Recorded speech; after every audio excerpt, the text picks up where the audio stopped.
కృష్ణ, శత్రువులు కాదు, నా వాళ్లే నన్ను కూల్చేశారు. నమస్తే. కురుక్షేత్ర డైలీ గీతా జర్నీలో ఈరోజు భగవద్గీతా శ్లోకం 1.28. దృష్ట్వేమం స్వజనం కృష్ణ యుయుత్సుం సముపస్థితం సీదంతి మమ గాత్రాణి ముఖం చ పరిశుష్యతి.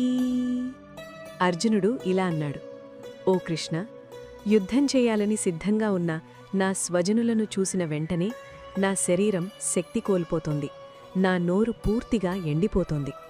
కొన్ని సందర్భాల్లో మనసు ఇంకా ఓకే అంటుంది, కాని శరీరం మాత్రం సహకరించదు. ఇది భయం కాదు, ఇది ఎక్కువ భారం మోస్తున్నప్పుడు వచ్చే సహజ స్పందన. అర్జునుడికి అదే జరిగింది. లైక్ అండ్ సబ్స్క్రైబ్ చేసి బెల్ ఆన్ చేయండి. రేపు శ్లోకం 1.29. కురుక్షేత్రలో మహాభారతం ఫుల్ సిరీస్ కొనసాగుతుంది.